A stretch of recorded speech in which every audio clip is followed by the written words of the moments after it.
പാടുന്നു ഞാൻ സന്തോഷത്തിൻ നീണം. I am the best. Oh oh oh oh. I am the best. Yeah. എല്ലാവർക്കും സുഖമല്ലേ? I am the best പ്രോഗ്രാമിലേക്ക് എല്ലാവർക്കും സ്വാഗതം. ഇന്ന് നമ്മൾ ചിന്തിക്കാൻ പോകുന്നത് നമ്മുടെ സ്കൂളിലെ പ്രാർത്ഥനകളെ കുറിച്ചാണ്. എന്താണ് ശരിക്കും പ്രാർത്ഥന? ഒരു പ്രഭാതം കൂടി കാണാൻ വേണ്ടി അവസരം തന്ന ദൈവത്തിന് നന്ദി പറയുന്നു, അല്ലേ? നമ്മുടെ മനസ്സിന് ശാന്തിയും ശരീരത്തിന് ആരോഗ്യമൊക്കെ നൽകി അനുഗ്രഹിക്കണമെന്ന് നമ്മൾ ഈശ്വരനോട് പ്രാർത്ഥിക്കുന്നു. ഞാൻ ഇടപെടുന്ന ഓരോ വ്യക്തിയിലും സ്നേഹവും സന്തോഷവും ഒക്കെ നിറയ്ക്കാൻ എനിക്ക് സാധിക്കണം. ഇതല്ലേ ശരിക്കും നമ്മൾ പ്രാർത്ഥിക്കേണ്ടത്? എല്ലാ മതത്തിലും നമ്മളെ പഠിപ്പിക്കുന്നത് പ്രാർത്ഥിക്കുന്നവന്റെ ജീവിതത്തിൽ ഒരിക്കലും പരാജയം സംഭവിക്കുകയില്ല എന്ന് തന്നെയാണ്. ഇതൊക്കെ തന്നെയാണ് സ്കൂളിലും ഒരു പ്രാർത്ഥനയിലേക്ക് നമ്മളെ നയിക്കുക. നമ്മൾ സ്കൂളിലായിരിക്കുമ്പോൾ നമുക്ക് ചെയ്യുന്ന കാര്യങ്ങളൊക്കെ ഭംഗിയായിട്ട് ചെയ്യാനും ശാന്തമായിട്ട് പഠിക്കാനും പഠിച്ച കാര്യങ്ങളൊക്കെ പ്രാവർത്തികമാക്കാനും അതിന് ഈശ്വരൻ്റെ ഒരു അനുഗ്രഹം നമ്മൾ യാചിക്കുക.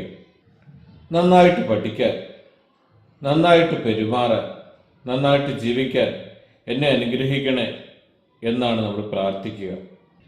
ഏത് മതത്തിൽപ്പെട്ടവരായാലും പ്രാർത്ഥിക്കുമ്പോൾ ചില മനോഭാവങ്ങൾ നമുക്കുണ്ടാകണം.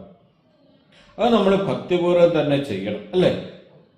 അതിനുവേണ്ടി നമുക്ക് എന്ത് ചെയ്യാം? സ്കൂളിൽ നമുക്ക് ഏറ്റുനിന്ന് നിശബ്ദരായിട്ട് കൈകൂപ്പി നിന്ന് പ്രാർത്ഥനയിൽ പങ്കെടുക്കണം. ഇത് സെന്റ് ജെറോംസിലെ കുട്ടികൾ ചെയ്യുന്നുണ്ട്. ഇനി ആരെങ്കിലും വിട്ടുപോകുന്നുണ്ടെങ്കിൽ അത് പ്രത്യേകം ശ്രദ്ധിക്കണം. പ്രാർത്ഥനയുടെ സമയത്ത് നമ്മൾ ഒരിക്കലും വർത്തമാനം പറയരുത്. നമുക്കിഷ്ടപ്പെട്ട ദൈവത്തെ മനസ്സിൽ ആലോചിച്ച് കൈകൂപ്പി നിന്ന് പ്രാർത്ഥനയിൽ പങ്കെടുക്കുക. ഇനി പ്രാർത്ഥനയുടെ സമയത്ത് നമ്മൾ ക്ലാസ് മുറിയിലല്ലെങ്കിലോ ചിലപ്പോൾ വരാന്തയിലാകാം, അല്ലെങ്കിൽ ചിലപ്പോൾ ഗ്രൗണ്ടിലാകാം. എവിടെയാണെങ്കിലും പ്രാർത്ഥനയുടെ ശബ്ദം കേട്ടാൽ അവിടെ തന്നെ അനങ്ങാതെ കൈകൂപ്പി നിൽക്കണം. അവിടെ നിന്ന് പ്രാർത്ഥനയിൽ പങ്കെടുക്കണം. അവിടെ നിന്ന് ആ പ്രാർത്ഥനയിൽ പങ്കെടുക്കുകയും അതുപോലെ അത് ഭംഗിയായിട്ട് ചെയ്യാൻ നമുക്ക് സാധിക്കുകയും ചെയ്യും.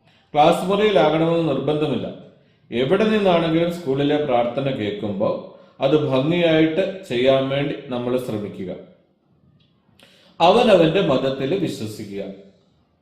മറ്റുള്ളവരുടെ മതത്തെ അല്ല മറ്റുള്ളവരുടെ വിശ്വാസത്തെ ബഹുമാനിക്കുക. അതായിരിക്കട്ടെ സെന്റ് ജെറോംസിൽ പഠിക്കുന്ന ഓരോ കുട്ടിയുടെയും രീതി. സ്കൂളിൽ മാത്രമല്ല, വീട്ടിൽ പ്രാർത്ഥിക്കുമ്പോഴും പള്ളിയിൽ പ്രാർത്ഥിക്കുമ്പോഴും അമ്പലത്തിൽ പ്രാർത്ഥിക്കുമ്പോഴും മോസ്കിൽ പ്രാർത്ഥിക്കുമ്പോഴും നല്ല പെരുമാറ്റം നമ്മുടെ കുട്ടികളിൽ നിന്നുണ്ടാകണം. ഇത്രയും കാര്യങ്ങളൊക്കെ നന്നായിട്ട് പഠിപ്പിച്ച് വിടുന്ന ഒരു സ്കൂളിൽ നിന്നാണ് ഈ കുട്ടികൾ വരുന്നത് എന്ന് മറ്റുള്ളവർക്ക് തോന്നണം. അതുകൊണ്ട് പ്രാർത്ഥന നമ്മുടെ ജീവിതത്തിന്റെ ഭാഗമാകട്ടെ.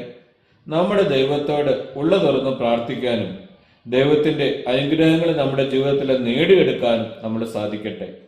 എല്ലാ മതത്തെയും ബഹുമാനിക്കുന്ന, അവനവന്റെ മതത്തിൽ ആഴമായിട്ട് വിശ്വസിക്കുന്ന ഈശ്വര വിശ്വാസികളായ കുട്ടികൾ നമ്മുടെ സ്കൂളിൽ നിന്ന് രൂപപ്പെടട്ടെ.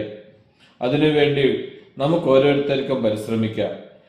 കുട്ടികളെ നന്നായിട്ട് പ്രാർത്ഥിക്കാനും പ്രാർത്ഥനയ്ക്ക് ഒരുക്കാനും, കുടുംബ പ്രാർത്ഥനയിൽ വീട്ടിൽ പ്രാർത്ഥിക്കുമ്പോൾ കുട്ടികൾക്ക് അതിലൊരു നല്ല സ്ഥാനം നൽകാനും അവരെ പ്രാർത്ഥനയുടെ ഉത്തരവാദിത്തങ്ങളൊക്കെ ഏൽപ്പിക്കാനും മാതാപിതാക്കൾ പ്രത്യേകം ശ്രദ്ധിക്കുക.